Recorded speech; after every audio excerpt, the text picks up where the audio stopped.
It's Monday, the 4th of June 2018, and this is your EV News Daily. Well, good morning, good afternoon, and good evening, wherever you're listening around the world.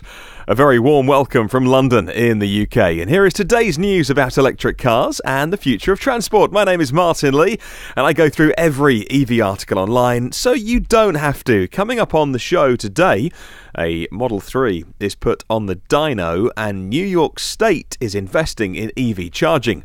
But first of all, we'll take a look at the Hyundai Kona, and it looks like the electric order book is closing just after it opened over in Norway due to huge demand. According to carsuk.net, the Hyundai Kona electric order book has been closed in Norway because of 20,000 expressions of interest in the new electric SUV. Now, just 2,500 Kona EVs are going to be available in Norway, as we told you last week on the podcast. So, for the time being, Hyundai in Norway is closing the order books while they try and figure out how to deal with demand.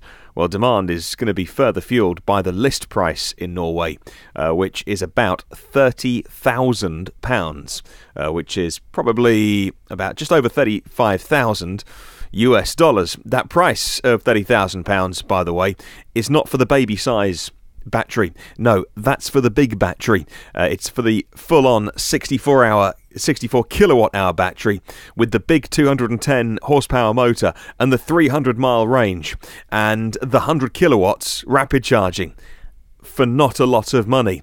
Well, even adding some extras doesn't cost a fortune, with a leather interior adding under £1,000 to the price, and adding leather and a panoramic roof just £2,000 to the price. They plan to reopen the order books on the 2nd of July. Well, New York State Governor Andrew M. Cuomo announced a new $250 million EV expansion initiative called Evolve, EV capital letters, Evolve, New York, with the New York Power Authority. In addition to state funding, the program will also seek to create some private sector partnerships through 2025 to aggressively accelerate the adoption of EVs throughout New York State, according to the Electric Cars Report article, which I've linked through to in the show notes if you want to read more. They do say that Evolve New York is a key pillar of the governor's Charge NY initiative, which aims to encourage and support electric car adoption by increasing the number of charging stations statewide, and will help bring the state closer to its goal of installing at least 10,000 V-charging stations by 2021. And heading further north, well, heading to Canada at least, Inside EVs has some news of more investment in chargers. Currently, they say, there are some 133 public DC chargers installed, but within 10 years, there's going to be 1,600 more to handle the growth of EVs. Now, the government of QUEBEC expects the number of plug-ins will increase from about 25,000 as of the end of March to 100,000 by 2020. It's going to quadruple in the next 2 years. Then 300,000 by 2026 and 1 million by 2030. And those numbers sound pretty realistic. Well, moving on to Tesla, and Talk Report says that generally it's recommended to lease an electric car rather than buy one, since the residual values for electric cars aren't as great as their gas-powered counterparts.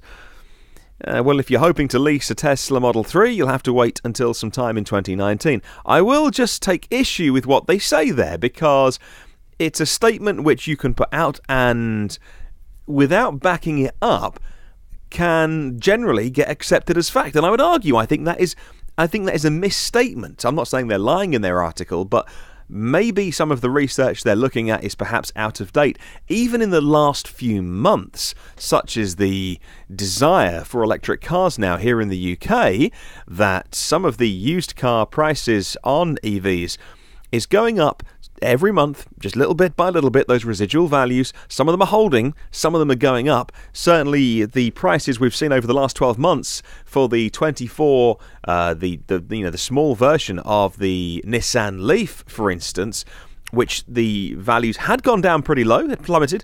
They've been rising. I've seen those going up lately. If you bought one a year ago, you may have made some money on it because they were so cheap. I think it was a correction that's happening. I'm not saying buy a car ever to make money, because cars always go down in value. But there's some Nissan Leafs that are worth more now than they were a year ago. So I wouldn't accept that statement as fact, by the way.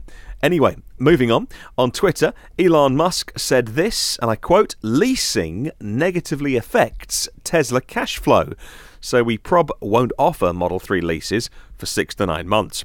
Loan financing is a better deal anyway, as bank conservatism for new car models is the conservative about residual value. But Teslas have always had strong residual value."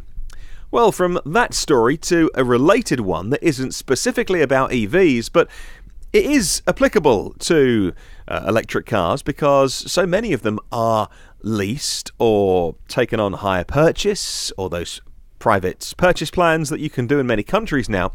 Jalopnik is reporting a CNBC piece.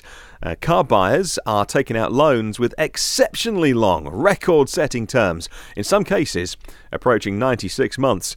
And that still hasn't stopped the average monthly payments from continuing to grow. And now CNBC reports the typical loan payment for new cars in the US has reached a brand new record. It is $523 every single month. These new figures updated in Q1 2018. The average monthly loan payment has increased by $15 compared to a year ago. Now it's at $523. Well, that CNBC source article goes on to say that the credit analysis company's review, Experian, their review of new and open auto loans for the first 3 months of 2018, found buyers of new cars, trucks and SUVs were borrowing on average $31,000. Also a record high. Now, Experian based its review off an analysis of 4.7 million auto loans, according to CNBC. The increase in monthly payments for new vehicles is not surprising given the rise in interest rates going on in the first quarter. The average interest rate for a new vehicle loan, 5.17%. which is up 31 basis points compared to a year ago. That's according to Experian. So tie those two things together and you can see how people are not happy, but certainly people are paying more for their cars every single month. It's becoming the norm to lease or have a massive car payment. And then you have that with articles like the Talk Report one, which says it's better to lease and it's better to get finance. So taking those two articles together, the one thing I would say is that electric cars are amazing toys to have, and in many ways luxuries. If you need a car to get from A to B or to do your job, there's lots of cars you can buy for a few £100 or dollars or euros that will get the job done. Just $523 being the average for a lease payment just seems so huge to my mind. And maybe, I don't know, it just seems like a lot of money. Does it not to you? I mean, if you need a new car, you need a new car. But I guess I'm saying in no way do I ever want to build up so much excitement about electric cars that people end up making crazy, silly decisions. These are fun things to talk about, but that seems like that's putting so much pressure on finances and things like that. And also, the idea that you should do it because EV values are going down. Well, I would challenge that one as well.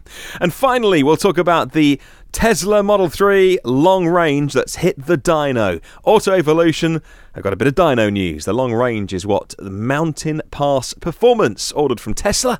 And 3 hours after they took delivery, it was on the dyno for testing. We were lucky to be able to receive our car on the first day of mass deliveries, adding that the car had an 80% charge when it was dynoed.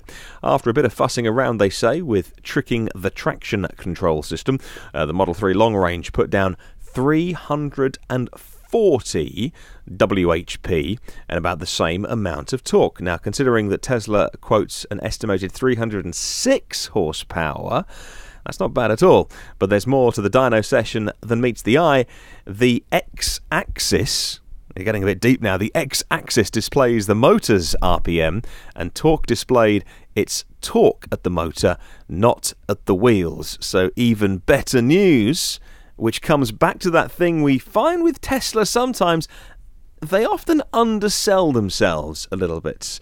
They often err on the side of caution, and then you do those 0 to 60 times or now some dyno testing, and it turns out the car's a little better, and in some cases a lot better than you were led to believe.